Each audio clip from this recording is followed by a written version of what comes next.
Bonjour tout le monde. Alors voilà les vidéos du mercredi soir. Alors j'ai décidé d'avoir ce projet sur du long terme en fait, donc peu importe quand est-ce qu'on pourra reprendre, parce que je voudrais vraiment aborder le pranayama, l'art du souffle, ou la science du souffle, ou voilà, le pranayama.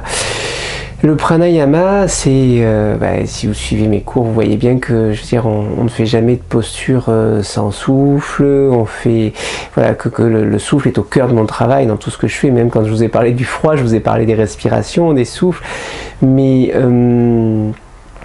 parce qu'il est au cœur de mon enseignement, simplement, voilà, je n'envisage pas d'enseigner du yoga sans enseigner les souffles. C'est vraiment ce qui fait que la pratique que j'enseigne peut donner quelque chose, en fait, tout simplement. C'est-à-dire qu'on est vraiment sur le moteur de tout ce qu'on fait. Et que ce soit des postures, que ce soit même les nidras, que ce soit... toutes les pratiques qu'on fait vont être liées au souffle et à cet art du souffle. Le pranayama en lui-même, c'est vraiment, on ne va travailler que le souffle, d'accord? Donc pas de posture, pas d'autre pratique que de travailler le souffle. Sachant que le pranayama en lui-même n'a pas d'autre finalité que d'arrêter le souffle. D'arrêter réellement le souffle. Dans certains textes, on dit que le yoga se révèle au yogi qui a arrêté son souffle pendant 3 heures. Bon. C'est une des raisons pour lesquelles j'ai pu lire parfois dans certains documents que l'objectif finalement de l'éveil, de la libération, c'était la mort. Parce que c'est ce qu'on retrouve souvent dans l'enseignement. Mais sauf que les enseignements, écrits en tout cas, ne sont que des rappels d'enseignements oraux. Et comme je vous l'ai dit plusieurs fois, j'ai pas du tout l'intention de mourir, pas tout de suite en tout cas. Est-ce que ça arrivera un jour, ça, je n'en ai aucun doute. Mais notre pratique, elle vise pas à mourir. Par contre, c'est en lien avec la mort. C'est une forme de mort, l'arrêt du souffle.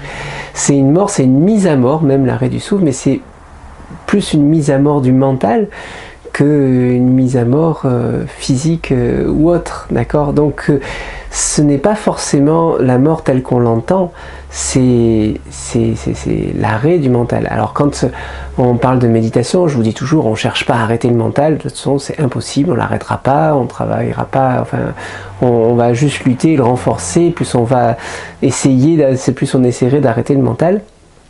Mais en yoga, on cherche quand même l'immobilité. Une immobilité puissante. D'accord? Donc on va chercher cette immobilité. Et cette immobilité, on la trouve dans l'arrêt du souffle. Si vous voulez, il y a comme un triangle qui est lié, qui est mental, énergie, respiration. Ces trois-là sont liés. Et dans cette roue, ou dans ce triangle, mental, énergie, respiration, la respiration fait office de moteur. C'est-à-dire que la respiration va et vient, va et vient, va et vient, et elle entraîne le mental, elle entraîne l'énergie, elle entraîne la circulation de l'énergie, elle entraîne la dispersion du mental, enfin l'agitation du mental, etc. Mais ces trois-là sont imbriqués, c'est-à-dire que l'énergie qui bouge rapidement va entraîner un souffle rapide, et puis va entraîner une agitation du mental. Un mental agité va augmenter la vitesse de respiration. Vous l'avez certainement observé, le lien entre mental et respiration. Enfin, les deux sont liés. Les trois sont liés même. Et les trois sont liés dans un sens, mais dans l'autre aussi. C'est-à-dire que si on freine des 4 fers l'un de ces 3 paramètres, les autres ralentissent aussi, tout simplement. Et si on arrive à immobiliser l'un des 3, on immobilisera probablement les 3. Ou en tout cas, on les ralentira fortement. Et c'est ce qu'on cherche, une énergie puissante et immobile, un mental puissant mais immobile, une respiration puissante mais immobile. Donc voilà, le travail du pranayama, sa finalité, c'est ça. Alors bien sûr, ça passe par toute une phase d'apprentissage, ça passe par tout un travail, etc. Mais c'était pour savoir quand même dans quelle direction on va. Pourquoi je vous parle tout le temps de rétention du souffle? Pourquoi on travaille tellement les rétentions de souffle? Parce que c'est cette immobilité qu'on va chercher dans ces rétentions, dans ces suspensions, dans ces arrêts du souffle, tout simplement. Hein. C'est vraiment de freiner la respiration. Et pourquoi la respiration et pas le mental? Pourquoi la respiration et pas l'énergie? Parce que, à part d'avoir une pratique de yoga monastique, c'est-à-dire 16 heures par jour et les 8 heures qui restent, on fait du travail de nidra la nuit, c'est-à-dire du travail 24 heures sur 24, il n'y a que la respiration que vous allez arriver à arrêter, voire freiner. D'accord? Parce que la respiration fait partie des choses sur lesquelles on a le plus d'emprise volontaire. J'en ai déjà parlé dans notre vidéo. La respiration a un côté spécial, a un rôle spécial dans notre individu. C'est que c'est quelque chose d'involontaire et de volontaire à la fois. Vous respirez de manière involontaire, heureusement, sinon vous étoufferez chaque nuit. Donc vous n'avez pas besoin de penser à respirer pour respirer, hein. Vous respirez de manière involontaire, comme le cœur bat de manière involontaire. Sauf que vous avez aussi une action volontaire possible et complète sur la respiration.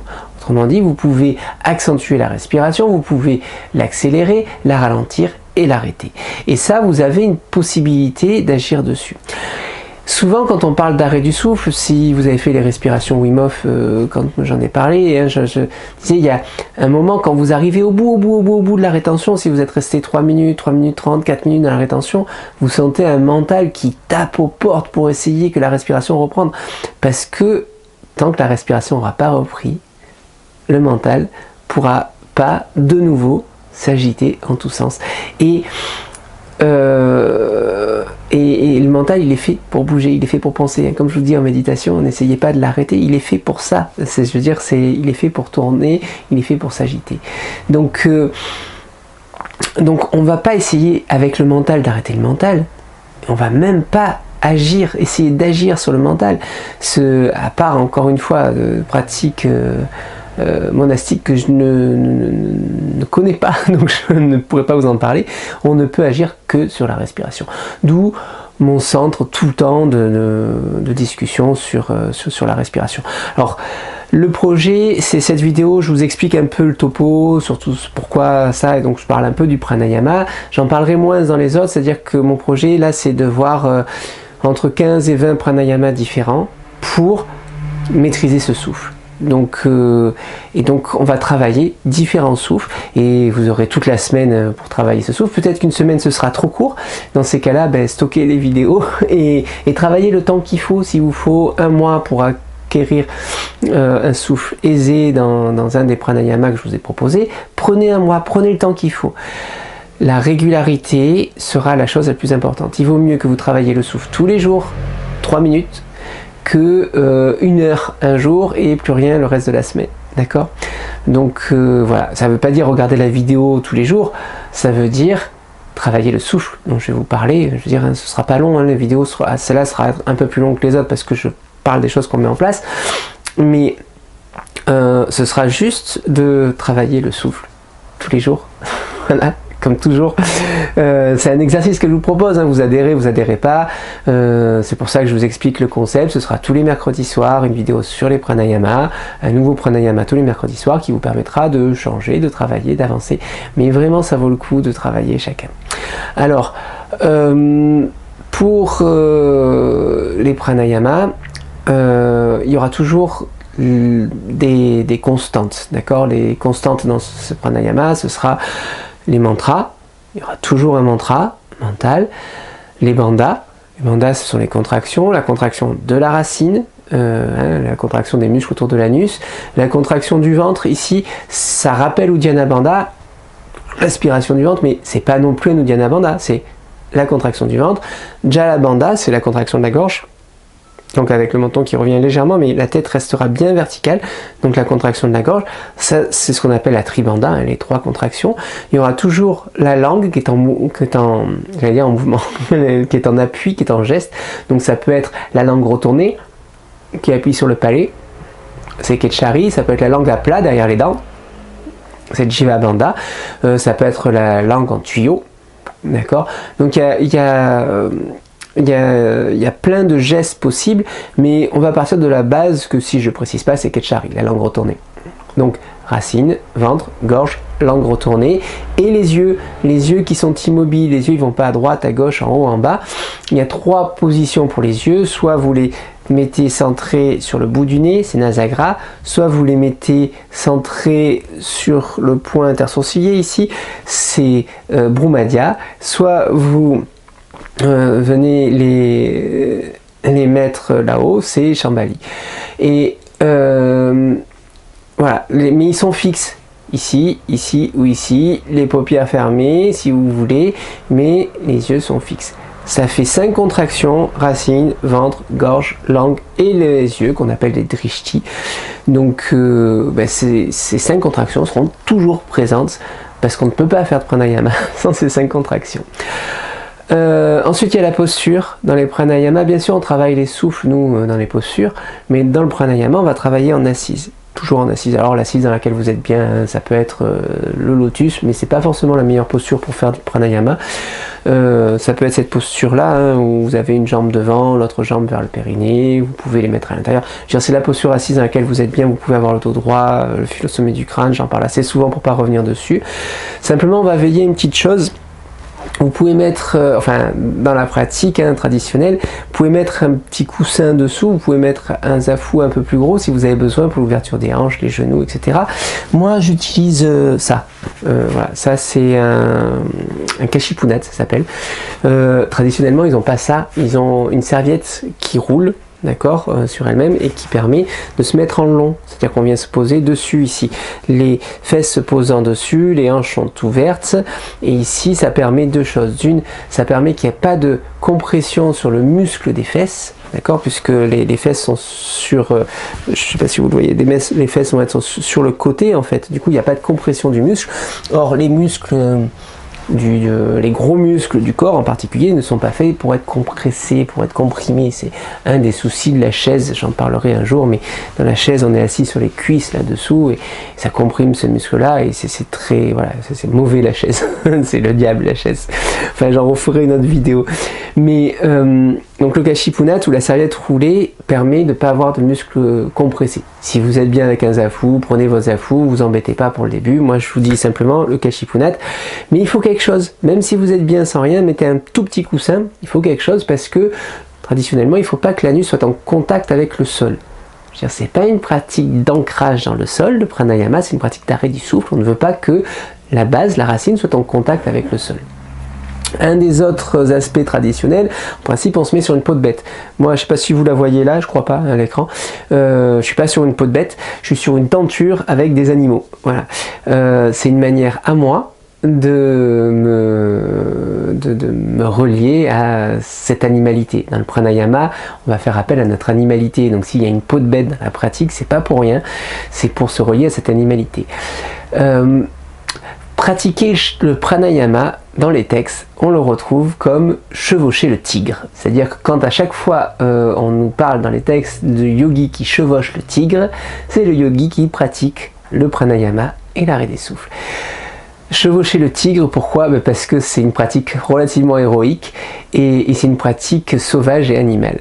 Et le pranayama a quelque chose de sauvage et animal. Il y a vraiment quelque chose de puissant, de profond, d'animal qui remonte quand vous dépassez les temps de rétention. Alors voilà, pratiquez ça à un endroit où vous êtes à l'aise, tranquille, hein, ça se pratique à un endroit où vous êtes bien, donc mettez-vous un coin chez vous où vous êtes bien pour ça. Voilà, je n'ai pas grand chose de plus à en dire. Si j'ai oublié le rythme et la durée, mais ça on va en parler hein, dans les différents pranayama qu'on abordera. Dans le rythme et la durée, Au niveau du rythme, je vous parle toujours du 1-2-4, du 1-4-2, un temps d'inspire, 4 temps d'expire, un temps d'inspire, 2 temps d'expire, 4 temps de rétention poumon vide, ou un temps d'inspire, 4 temps de rétention poumon plein, 2 temps d'expire. Il y a d'autres rythmes, il y a des rythmes dits égaux, des rythmes inégaux, mais le rythme est important parce que quand on va se mettre dans un rythme, on va sortir de notre rythme individuel. On va essayer de se rapprocher d'un rythme universel pour se libérer de notre souffle individuel. Et c'est quand on se libère de notre souffle individuel qu'on arrive à arrêter le souffle, tout simplement. Donc voilà, ça c'est pour le rythme, c'est pour ça qu'on a des rythmes, c'est pour ça que souvent je vous embête avec les rythmes, je vous dis mais vous comptez 4, 16, 8 ou 4, ou vous pouvez compter 4, 32, 16, 8, 32, 16, je veux dire, mais voilà, qu'on est sur un rythme précis, parce que plus vous allez être dans un rythme, plus vous allez sortir de votre rythme individuel. Il y a des pratiques où on recherche notre respiration, il y a des pratiques comme celle-là où on cherche de sortir de notre souffle individuel pour se raccrocher au souffle universel, si vous préférez, si ça vous parle plus. Donc voilà, pour la durée, les pranayamas se pratiquent quasiment tous sur un gatika. Alors un gatika, c'est grosso modo 25 minutes. Je dis grosso modo parce que ça dépend des personnes, parce que l'unité de temps de base en yoga, c'est le matra. Quand on dit un temps, c'est un matra. Et un matra, c'est le temps de faire le tour du genou avec son doigt et de claquer avec les doigts. C'est en gros 1 seconde, mais si vous avez un gros genou, ben ça va mettre un peu plus d'1 seconde. Si vous avez un tout petit genou, ça va mettre un peu moins d'1 seconde. Et généralement, c'est son propre temps. Donc c'est pour ça que c'est grosso modo 25 minutes, la pratique du pranayama. Alors ça peut même se pratiquer après sur 2-3 pranayamas. Sur 2-3 gatika, donc sur 1h30, hein, je veux dire, ça peut très bien se pratiquer sur des temps assez longs. Mais attention, si vous n'en avez jamais pratiqué, vous n'allez pas venir et d'entrée de jeu vous mettre à faire 25 minutes de pratique. Commencez par quelques minutes et puis vous allongez au fur et à mesure de manière à arriver à 25 minutes à un moment donné. C'est l'objectif, c'est la direction. Même de faire plusieurs gatika, d'accord, c'est la direction. Ce qui n'impose pas de commencer par un gatika, d'accord. Commencez par ce que vous pouvez faire. Comme je vous disais, il vaut mieux largement faire 2-3 minutes tous les jours que de se dire bon, il faut absolument que je fasse 25 minutes et puis le lendemain ben, j'ai pas le temps de faire les 25 minutes, ou ça m'a fatigué, ou ça m'a épuisé, ou ça m'a complètement dégoûté, et donc je ne vais pas vers ça. Je veux dire, il y a vraiment un apprentissage, et cet apprentissage il est valable pour la durée et aussi pour l'arrêt du souffle. C'est-à-dire que oui, la finalité du pranayama, ce que j'ai dit en introduction, c'est l'arrêt du souffle. Mais si vous avez un souffle par minute, si vous arrivez à faire un souffle par minute, en gros, c'est quand vous comptez votre rythme sur ce 8, 32, 16. D'accord, 8 temps d'inspire, 32 temps de rétention, 16 d'expire. C'est pas inatteignable du tout, ce 8, 32, 16, hein. C'est pas forcément facile mais au départ, mais c'est pas inatteignable du tout. Vous avez un souffle par minute. Et même si vous faites du 4, 16, 8, vous avez 2 souffles par minute. D'accord? Une respiration classique, c'est entre 15 et 20 souffles par minute. Ça veut dire que vous êtes passé de 15-20 souffles par minute à 1 ou 2 souffles par minute, quel que soit le pranayama que vous faites. C'est un ralentissement qui est énorme. Et ça, eh ben, c'est que du bénéfice. Donc c'est pas parce que vous n'arrivez pas à retenir votre souffle 3 minutes que vous ne faites pas du pranayama. Du moment que vous allez passer à 2 souffles par minute, même 3, même 4 souffles par minute, peu importe, vous allez ralentir. Et avant de s'arrêter, il faut ralentir, simplement. C'est tout bête, hein, je veux dire, mais avant de s'arrêter, il faut savoir ralentir. Et donc la première étape du pranayama, c'est juste de ralentir. D'accord? Donc voilà, ça c'est pour vraiment toutes les globalités. Je ne reviendrai pas sur tout ça dans les Dans les autres vidéos sur les pranayama, je ferai juste un rappel sur cette vidéo-là. Je pense que j'ai pas oublié grand-chose. L'orientation fait partie des pratiques traditionnelles. On est orienté face au nord ou face à l'est. Voilà, c'est une question de pratique. Si ça vous arrange pas, moi je vous propose juste de faire un essai, c'est-à-dire faites un pranayama face au sud et refaites-le le lendemain, à un autre moment, face au nord. Si vous n'y voyez aucune différence, eh bien, pratiquez comme vous voulez. Si vous ressentez du mieux quand vous êtes face au nord, pratiquez face au nord. Voilà. Il se trouve que généralement, on est mieux face au nord, face à l'est, que face au sud ou face à l'ouest. Donc voilà, pranayama, face nord, face est, comme vous voulez, mais c'est ce qui est donné traditionnellement. Si ça vous parle pas, encore une fois, vous mettez ça à la trappe pour l'instant. Donc aujourd'hui et pour toute la semaine, je vous propose un pranayama. Je vais pas faire un gatika avec vous, je vous explique juste le pranayama. Et puis c'est après à vous de le pratiquer. Je le fais sur un souffle, un cycle, et puis à vous de le pratiquer hors vidéo. Vous serez beaucoup mieux de le pratiquer hors vidéo que accompagné par la vidéo. Le pranayama que je vous propose, c'est Anuloma Viloma. C'est un pranayama, c'est justement pourquoi je commence par celui-là. Hein. C'est peut-être parce que c'est celui qui va vous permettre de libérer les souffles, d'allonger les inspires, d'allonger les expires et d'allonger les rétentions. Sans plus d'effort que ça, en fait, tout simplement, parce que ça se fait assez facilement. Anuloma Viloma, c'est la respiration par palier. D'accord, le palier où j'inspire, je fais une pause, je réinspire, je fais une pause, je réinspire, je fais une pause, je réinspire, je fais une pause, je réinspire, je fais une pause. Et puis, dans un premier temps, expire.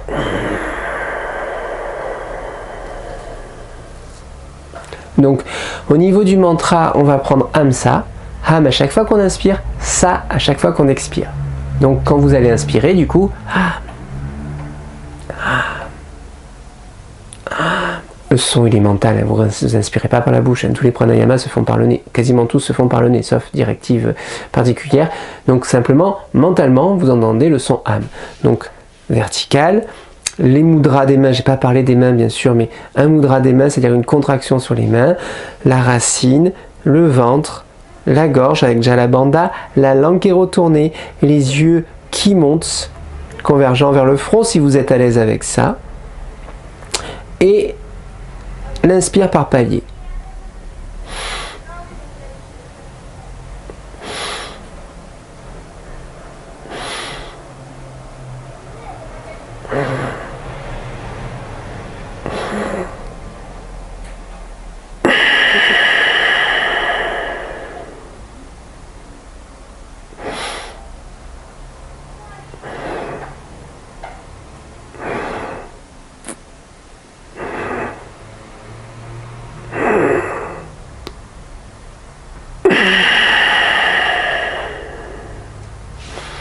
Donc vous pouvez commencer par quelques cycles comme ça, vous pouvez faire 5, 10 cycles comme ça, où vous mettez, simplement vous avez vu, il y a une vraie pause, hein, par contre, hein, c'est pas... Il y a une vraie pause, vous posez le souffle dans chaque centre d'énergie, hein, si vous visualisez l'axe racine, pubis, ventre, cœur, gorge et front. Si c'est trop, vous sautez quelques centres, vous passez par le ventre et le cœur, par exemple, base, ventre, cœur, front.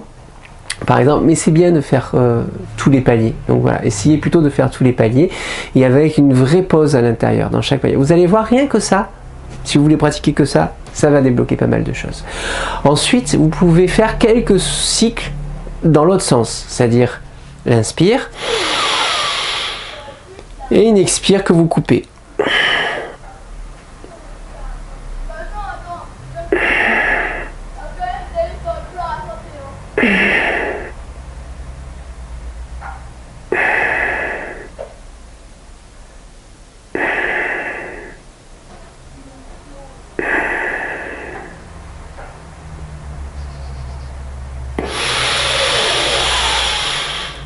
Prenez bien le temps de vous arrêter en bas comme en haut quand vous êtes sur la première phase. Et là, c'est pareil le mantra, c'est-à-dire qu'à chaque fois que vous allez expirer, vous allez faire ça, ça, ça, ça. Et quand vous inspirez, alors que quand c'était la première phase, vous faisiez am, am, am, am, am, et puis quand vous expirez, ça. Donc pareil, vous faites 5, 10, 15 cycles.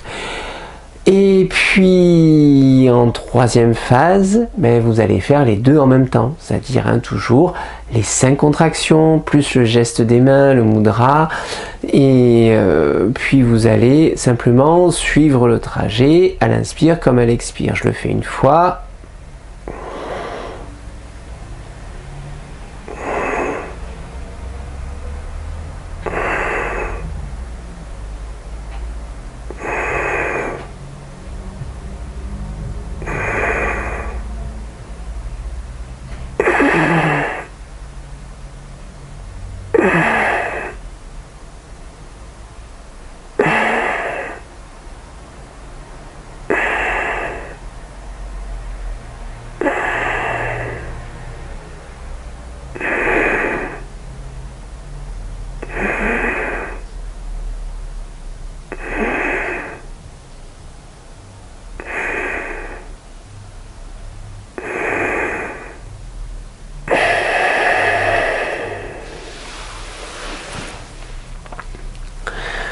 Tout en place, le mantra, les 5 contractions, les mudras des mains, la posture, le rythme, la durée, voilà, tout est en place.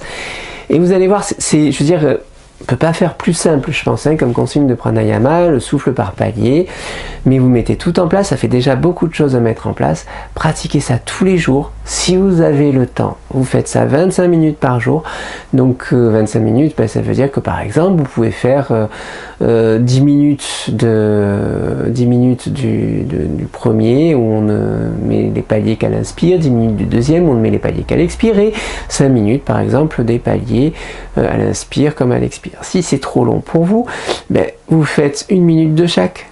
1 minute du premier, 1 minute du deuxième, 1 minute du troisième. Au niveau du temps pour se régler, moi j'utilise quand je veux un temps le timer sur mon téléphone, hein, j'ai mis simplement un son de bol à la place de la minuterie parce que j'aime pas les autres sonneries, donc juste pour avoir le bol, hein, qui nous rappelle ça. Et donc ça me permet d'avoir un temps. Ou alors vous comptez simplement le nombre de souffles. Alors des fois on se perd un peu dans les souffles, mais c'est pas grave, hein. Donc vous comptez, vous pouvez partir sur 10 cycles du premier, 10 cycles du second, 10 cycles du troisième par exemple. Allez-y progressivement, comme tout ce que j'enseigne, comme tout ce que je vous dis, allez-y progressivement, c'est la clé, il faut y trouver du plaisir. Vous allez en ressentir vraiment un bienfait. Vous en faites 5 minutes par jour, vous verrez que vous respirerez mieux le jour, vous respirerez mieux la nuit.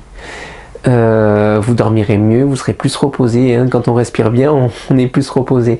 Donc je veux dire, ça vaut vraiment le coup.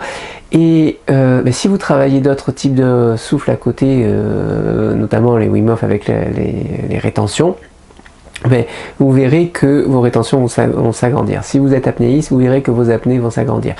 Vous verrez que le contrôle du souffle sera plus évident, parce que vous aurez mis des marqueurs sur ce contrôle-là. Voilà. Donc, j'ai pas grand-chose de plus à en dire. Le pranayama, c'est un vaste monde. Voilà, j'ai prévu là au moins 4 mois de vidéos tous les mercredis soirs pour aller explorer ça, mais 4 mois c'est court, d'accord, on pourrait mettre 3 ans pour explorer ça. Donc prenez le temps, les vidéos ne disparaîtront pas, donc elles seront là, vous pouvez les voir. Si vous n'êtes pas à l'aise dans un souffle, prenez le temps pour qu'il devienne à l'aise, tout simplement. C'est vraiment important. Dans votre pratique personnelle, derrière, vous avez tout à fait le droit de ne pas faire certaines pratiques que je vous propose. Vous avez toujours le droit, bien sûr, hein. Mais ça vaut vraiment le coup de consacrer le temps nécessaire pour une pratique, parce que si une pratique vous dérange, si une pratique vous gêne, si une pratique ne vous plaît pas, c'est peut-être qu'elle appuie sur un point sensible qu'il est intéressant d'aborder, en fait, tout simplement. Et il est parfois surprenant, comme quand on insiste et quand on trouve le chemin, une pratique qu'on n'aimait pas au début devient notre pratique favorite, préférée, adorée, qu'on recommande à tout le monde. Parfois en oubliant la difficulté qu'on a pu avoir avec. Donc Voilà, même si quelque chose vous gêne dans un des pranayama, essayez. Ouais. Après, une fois que vous avez passé du temps, que vous avez essayé, et puis que ça vous plaît toujours pas, ben, mettez-la de côté, c'est pas grave, hein, on passera à autre chose, on a plein d'autres outils. Donc voilà, en tout cas, on est parti sur une série pour un certain temps, avec tout un tas de pranayama. Aujourd'hui, c'était Anuloma Viloma. Je vous souhaite une bonne pratique, et je vous dis à vendredi pour la séance.